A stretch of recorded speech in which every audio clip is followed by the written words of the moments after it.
नमस्कार। हमारा संविधान के आज के इस एपिसोड में आइए जानते हैं कि हमारा संविधान क्या कहता है माइनॉरिटीज के अधिकार के बारे में। आज हम चर्चा करेंगे आर्टिकल 29 और आर्टिकल 30 अनुच्छेद 29 और 30 के बारे में। भारत के संविधान में दो ऐसे अनुच्छेद जो माइनॉरिटीज के अधिकार की बात करते हैं। जल्दी से पहले पढ़ती हूँ आर्टिकल 29 और आर्टिकल 30 की भाषा और फिर इसके एनालिसिस में जाते हैं। Article 29 reads and I coat, protection of interest of minorities. ध्यान दीजिएगा कि आर्टिकल 29 का जो टाइटल है वो ही माइनॉरिटीज को मेंशन करता है, protection of interest of minorities. 29 में दो सब क्लॉसेज हैं। 29 sub clause 1 reads, any section of the citizens residing in the territory of India or any part thereof having a distinct language, script or culture of its own shall have the right to conserve the same. इसमें कुछ चीजें ध्यान दीजिएगा। Any section of the citizens, पहला phrase. दूसरा, who have a distinct language, script or culture। तीसरा, shall। Fourth, shall have the right to conserve the same। इन सारी चीजों के क्या मायने हैं एक एक करके आपको समझाऊंगी, लेकिन उसके पहले पढ़ते हैं आर्टिकल 29 का sub clause 2 which reads, no citizen shall be denied admission into any educational institution maintained by the state or which receives or receiving aid out of state funds on grounds only of religion, race, caste, language or any of them। देखिए, article 29 1 में और 2 में दो अलग अलग चीजें ध्यान देने वाली हैं। पहली ये कि सिटीजन्स को ही अधिकार है आर्टिकल 29 में कि वो अपने राइट्स एक्सरसाइज कर पाएं।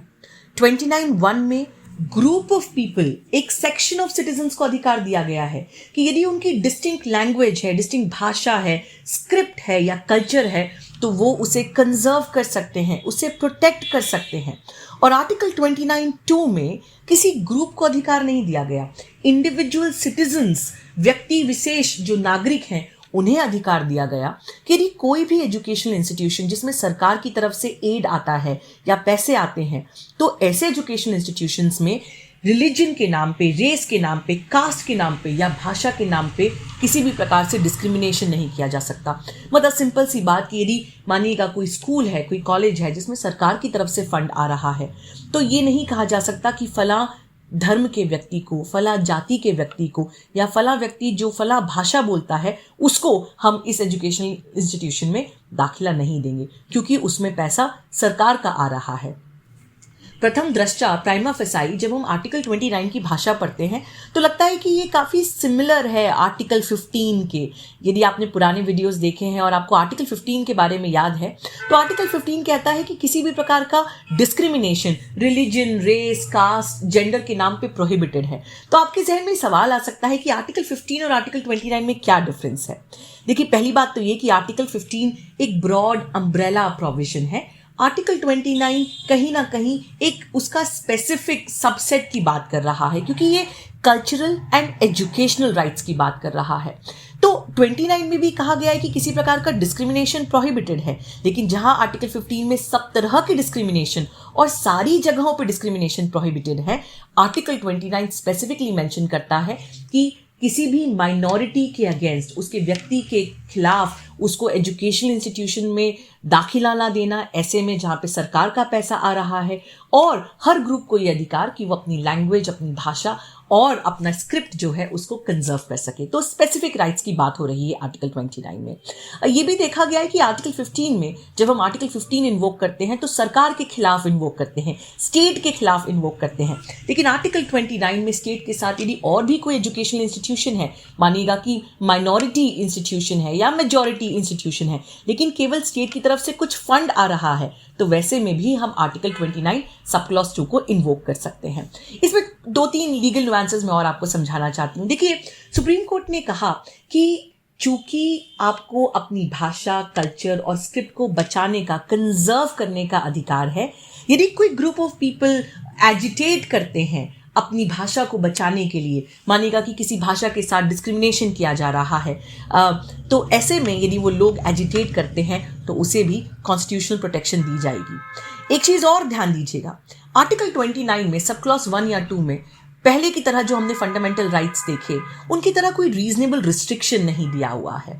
मतलब कई लोग ये कहते हैं कि आर्टिकल 29 जो है वो एक तरह से comparison to other fundamental right से काफी एब्सोल्यूट टर्म्स में फ्रेम किया गया है।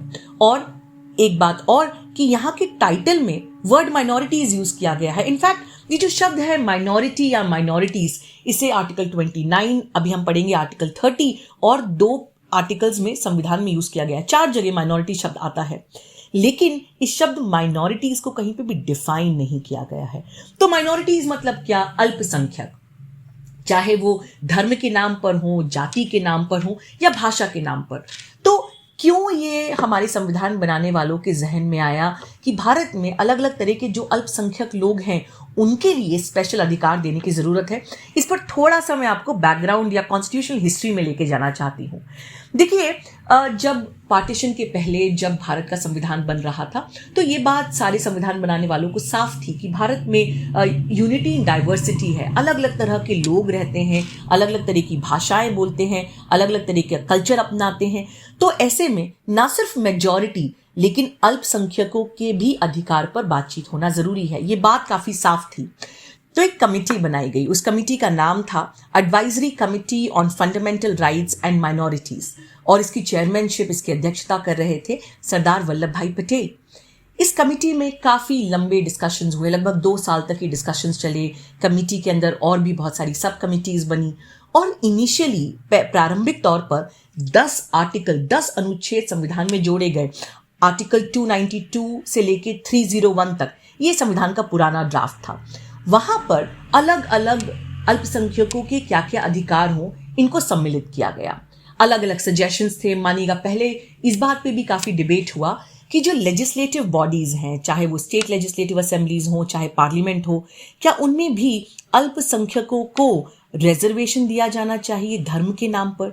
मानिएगा कि जो धर्म माइनॉरिटीज में हैं, अल्पसंख्यक हैं, क्या उनके लिए लेजिस्लेटिव बॉडीज में, पार्लियामेंट में, स्टेट लेजिस्लेटिव असेंबलीज में रिजर्वेशन होना चाहिए। दूसरा सवाल कि क्या पब्लिक सर्विसेज में, गवर्नमेंट जॉब्स में उनके लिए रिजर्वेशन होना चाहिए। अब ये भी समझना जरूरी है कि जो एडवाइजरी कमेटी थी, पार्लियामेंट उस समय बना नहीं था। पार्लियामेंट में भी जैसे आज हम देखते हैं कि अलग अलग विचार हैं, उस समय भी संविधान बनाने वालों के बीच में अलग अलग विचार थे। कुछ लोग कहते थे कि हमें अल्पसंख्यकों के अधिकारों को बहुत ज़्यादा तवज्जो देना ज़रूरी है। कुछ लोग कहते थे कि नहीं भाई, ये मेजॉरिटी हिंदूज़ हैं तो हमें मेजॉरिटी हिंदूज़ के ही बात को ध्यान में रख के अपना संविधान बनाना चाहिए। कुछ लोग गांधी जी की विचारधारा के समर्थक थे, कुछ गांधी जी की विचारधारा के क्रिटिक थे। तो ये जो आज आप डिफरेंस ऑफ ओपिनियन देखते हैं ये तब भी था, लेकिन उन डिफरेंसेस के बावजूद एक बहुत रोबस्ट, एक स्ट्रॉन्ग डिस्कशन और डिबेट का कल्चर, और उसके बाद एक एक प्रोविजन को जो आया था संविधान में, उन सब पर डिस्कशन करते हुए 3 फेज प्रोसेस के रूप से कुछ चीजों पे निर्णय हुआ। पहला तो ये कि उन्होंने कहा कि जिस प्रकार से ब्रिटिशर्स ने भारत में धर्म के नाम पे सेपरेट इलेक्टोरेट लेकर आए थे, मतलब कि उस सिस्टम को सबसे पहले खत्म किया गया और ये माना गया कि हर व्यक्ति, हर नागरिक किसी के लिए भी वोट कर सकता है, धर्म के नाम पर या जाति के नाम पर या भाषा के नाम पर इलेक्टोरल वोट नहीं दिए जाएंगे। ये पहला निर्णय हुआ। दूसरा निर्णय, ये आपसी सहमति बनी कि कहीं ना कहीं लेजिस्लेटिव बॉडीज में हमें अल्पसंख्यकों का रिप्रेजेंटेशन चाहिए, और यही करते हुए शेड्यूल कास्ट और शेड्यूल ट्राइब्स के लिए जो रिजर्वेशन आज हम देखते हैं उसके आइडिया को कहीं ना कहीं एक्सेप्टेंस मिली। लेकिन ये माना गया कि धर्म के नाम पर स्टेट लेजिस्लेटिव असेंबली या पार्लियामेंट में रिजर्वेशन नहीं किया जाएगा। ये माना गया पहले कि पब्लिक सर्विसेज में शायद रिजर्वेशन किया जा सके, लेकिन डिस्कशन खत्म होते होते ये माना गया कि बजाय रिजर्वेशन देने के हम उनके अधिकारों को प्रोटेक्ट करेंगे और अल्पसंख्यकों के जो अधिकार हैं वो ultimately cultural and educational right तक आकर सीमित हुए आर्टिकल 29 और आर्टिकल 30 में। मैंने आपको आर्टिकल 29 की भाषा तो पढ़ी, पर मैं चाहती हूँ कि जल्दी से पहले आर्टिकल 30 की भाषा भी देख लेते हैं और फिर देखेंगे काफ़ी सारे इंटरेस्टिंग जजमेंट्स जो आर्टिकल 29 और 30 को साथ में पढ़ते हैं। Article 30 reads, article 30 sub clause 1, all religious and linguistic minorities have the right to establish and administer educational institutions of their choice। इसमें ध्यान दीजिएगा कि माइनॉरिटीज को क्वालिफाई कर दिया गया है रिलीजियस और लिंग्विस्टिक माइनॉरिटीज की। मतलब आर्टिकल 30 के अंतर्गत हम केवल दो तरह के अल्पसंख्यक ग्रुप के अधिकारों की बात कर रहे हैं, जो धर्म के नाम पर है और जो भाषा के नाम पर है। 31 ये कहता है कि उनके क्या अधिकार हैं कि वो चाहें तो एजुकेशनल इंस्टीट्यूशंस एस्टैब्लिश कर सकते हैं और उन्हें एडमिनिस्टर भी कर सकते हैं।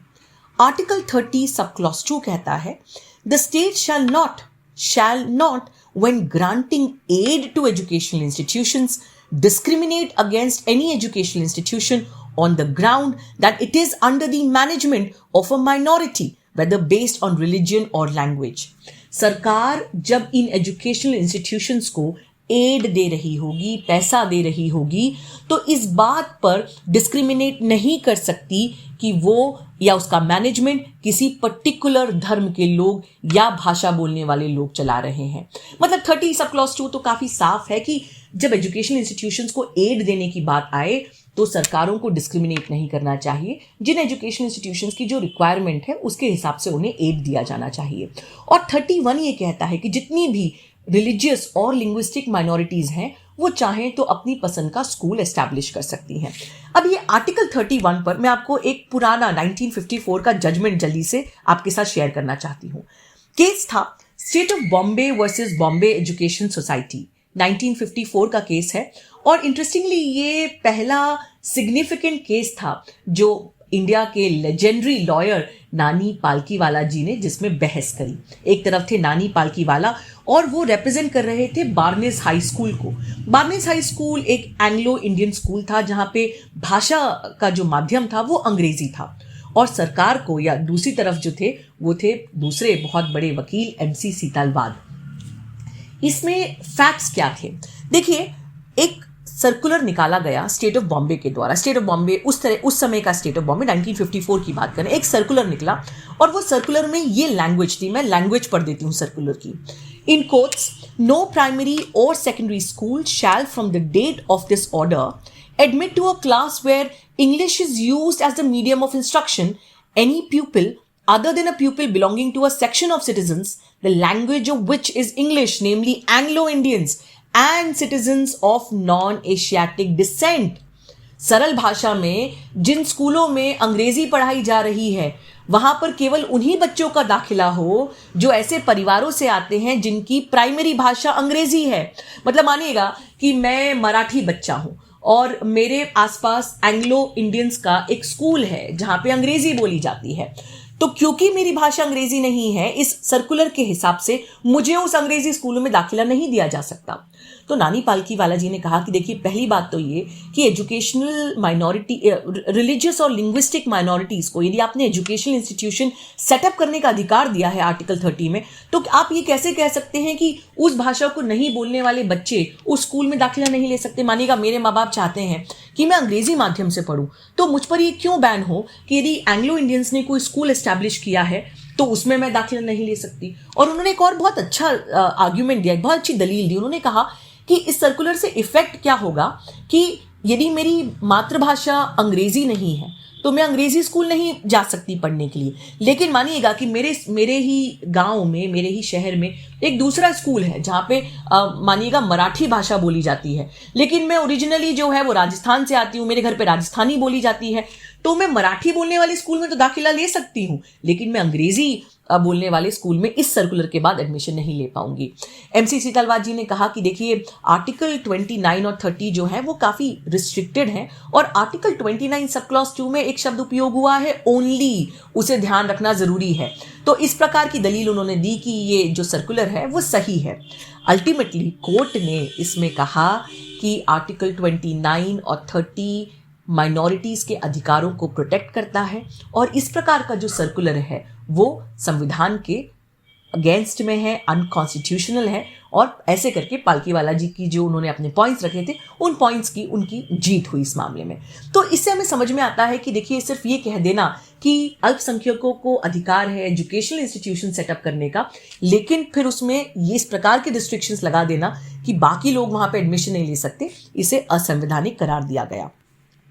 हम जानते हैं फिलहाल में कि कर्नाटका में जो एक बड़ा मामला चल रहा है जिसकी हाईकोर्ट सुनवाई कर रही है, जहाँ पे मुद्दा है कि क्या किसी भी प्रकार का रिलीजियस सिंबल पहनकर बच्चे स्कूल आ सकते हैं, और जहाँ ये देखा जा रहा है कि एक तरफ हिजाब और एक तरफ सैफरन शॉल्स, इनको इक्वेट कर दिया जा रहा है। इस पर पिछले वीडियो में भी मैंने अपनी बात रखी थी संक्षिप्त में, लेकिन यहाँ पर भी कहीं ना कहीं आर्टिकल 30 का भी सवाल आएगा। सवाल ये है कि जो माइनॉरिटी एजुकेशनल इंस्टीट्यूशंस हैं, जहाँ पर अल्पसंख्यकों ने अपने स्कूल बनाए हैं और गवर्नमेंट के द्वारा फंड किया जा रहा है, वहाँ पर क्या पोजीशन होगी। इन सारी चीज़ों पर हाई कोर्ट, और यदि मामला बाद में सुप्रीम कोर्ट जाता है तो हम देखेंगे कि इस पर क्या होता है। एक और बहुत लैंडमार्क जजमेंट जो मेरे ख्याल से आपको पता होना चाहिए, काफ़ी इंटरेस्टिंग जजमेंट है और लेटेस्ट जजमेंट है। जजमेंट का नाम Rafiq versus managing committee, Rahmania high Madrasa and others, 2020 का जजमेंट है। ये जजमेंट के पहले मैं आपको तथ्य बताती हूँ। आर्टिकल 30 सब क्लॉज 1 पे जजमेंट है। देखिए, जो रिस्पोंडेंट थे इसमें, मैनेजिंग कमिटी ऑफ द मदरसा, इन्होंने 2013 में कलकत्ता हाईकोर्ट के सामने एक पिटिशन फाइल किया, जिसके अंतर्गत इन्होंने वेस्ट बंगाल मदरसा सर्विस कमीशन एक्ट 2008 के कुछ प्रोविजंस को चैलेंज किया। ये एक्ट ने क्या किया कि इसने कहा कि जो मदरसा हैं उनको इस बात का अधिकार, उनका जो अधिकार था कि भाई यदि कोई स्कूल, मानिएगा एक मदरसा है जिन्हें मुस्लिम्स ने सेटअप किया है, तो ये उनका अधिकार होना चाहिए कि वो मदरसा में किस तरह के टीचर्स को अपॉइंट करते हैं। लेकिन इस एक्ट में कुछ ऐसे प्रोविजंस थे जिन्होंने कहा कि एक कमीशन का गठन किया जाएगा, और ये कमीशन यदि चाहे तो रेकमेंड कर सकता है कि जो मदरसा है जहाँ पे सरकारी पैसा आता है, जो एडेड मदरसा आते हैं, उनमें किस प्रकार से टीचर्स का अपॉइंटमेंट किया जाएगा, किन किन टीचर्स का अपॉइंटमेंट किया जाएगा। और कोई मदरसा यदि इस कमीशन की मानिएगा रिपोर्ट को या उनके रिकमेंडेशन को नहीं मानता है तो उस पर पेनल्टी देना पड़ेगा। मदरसा ने इस एक्ट को चैलेंज किया और कहा कि भाई ये तो हमारे आर्टिकल 29 और आर्टिकल 30 के जो राइट्स हैं उनका वायलेशन है। मैटर गया पहले कलकत्ता हाईकोर्ट के सिंगल जज के पास और फिर डिवीजन जज के पास डबल बेंच में, और दोनों ने कहा कि ये जो एक्ट है इसके प्रोविजन सीधे सीधे कॉन्स्टिट्यूशन के अगेंस्ट में है, अनकॉन्स्टिट्यूशनल है। आर्टिकल 30 सब क्लॉज 1 जो है वो एजुकेशन इंस्टीट्यूशंस को अधिकार देता है कि वो जैसे चाहें एजुकेशन इंस्टीट्यूशंस को एडमिनिस्टर या एस्टैब्लिश कर सकते हैं। इस प्रकार का कोई सरकारी कमीशन का रिकमेंडेशन कि वो जिन टीचर्स को कहें उन्हीं को आपको लेना पड़ेगा और नहीं लेंगे तो पेनल्टी होगा, ये उनके अधिकार के साथ इंटरफेरेंस है, फिर वो चाहे एडेड इंस्टीट्यूशन ही क्यों ना हो। लेकिन फिर ये मामला गया सुप्रीम कोर्ट में। इस कमीशन ने एक व्यक्ति को, मिस्टर रफीक को रेकमेंड किया था टीचर के रूप में मदरसा में, और जब ये हाई कोर्ट की तरफ से मदरसा जीत गई तो रफीक साहब जो हैं वो इसको चैलेंज करते हुए सुप्रीम कोर्ट गए, और सुप्रीम कोर्ट में ये कहा गया जस्टिस अरुण मिश्रा और जस्टिस यूयू ललित की बेंच के द्वारा कि देखिए, जब restrictions are secular in nature तो स्टेट का इंटरफेरेंस जो है वो परमिटेड है। मतलब हम केवल टीचर के अपॉइंटमेंट की ही बात कर रहे हैं और ऐसा करना आर्टिकल 30 का वायलेशन नहीं है। देखिए, मेरा खुद का अपना ओपिनियन इस पे थोड़ा सा डिफर करता है, लेकिन मैं मेरे ओपिनियन पे नहीं जाऊंगी। मैं आपसे दरख्वास्त करूंगी कि आप ये जजमेंट ज़रूर पढ़ें और मुझे कमेंट बॉक्स में बताएं कि क्या आप इस जजमेंट से सहमति रखते हैं या आपको लगता है कि जजमेंट में जो रीजनिंग दी गई वो कहीं ना कहीं गलत थी। देखिए, सुप्रीम कोर्ट कोशिश क्या कर रहा है मैं आपको ये बताती हूँ। एक और जजमेंट जस्टिस खन्ना ने Ahmedabad saint Xavier's college versus state of Gujarat and another में एक काफ़ी अच्छी लाइन कही जिसे मैं आपके सामने कोट करना चाहती हूँ। उन्होंने कहा, and I quote, that there is a need to, in quote, balance has to be kept between the two objectives, that of ensuring the standard of excellence of the institution and that of preserving the right of the minorities to establish and administer their educational institutions।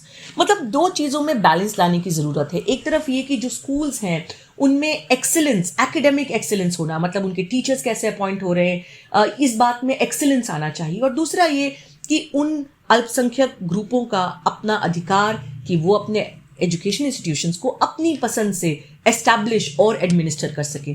इन दो चीज़ों को balance कैसे किया जाए ये ज़रूरी है। और उन्होंने आगे कहा कि regulations which embrace and reconcile these two objectives can be considered to be reasonable. शायद कहीं ना कहीं यही थिंकिंग रही होगी पहले वाले जजमेंट में, जब ये कहा गया सुप्रीम कोर्ट के द्वारा कि एक कमीशन के द्वारा टीचर्स रेकमेंड करना जो है वो गलत नहीं है, क्योंकि वो एकेडमिक एक्सीलेंस के लिए है। खैर, मेरे ख्याल से ये डिबेट यहाँ पे ख़त्म नहीं होगा। अभी तो ये जजमेंट है और लेटेस्ट जजमेंट है, लेकिन आने वाले समय में हो सकता है कि कहीं ना कहीं ये जजमेंट को भी चैलेंज किया जाए।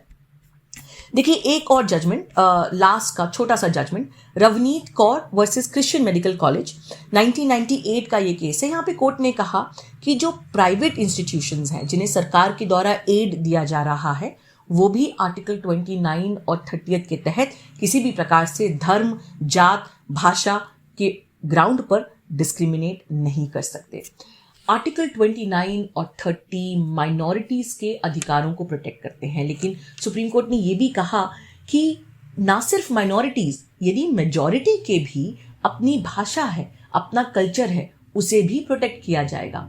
तो जलीकट्टू के केस में, जलीकट्टू मतलब आप सबने ये सुना होगा, पर मैंने भी अभी पहली बार ये इस वीडियो के लिए तैयारी करते करते समय पहली बार समझा कि जलीकट्टू का एक्चुअली मतलब क्या होता है। देखिए, जलीकट्टू मतलब एक्चुअली होता है चांदी या सोने के इस प्रकार के कॉइन्स जिनको जो बुल होता है उसके सिंग पर बांध दिया जाता है, तो वो कंपटीशन होता है। तो जलीकट्टू का मतलब चांदी और सोने के कॉइन्स, जिन्हें फिर कंपटीशन होता है यंगस्टर्स में कि किस प्रकार से बुल के सिंग पर जो है वो बांध दिया जाए।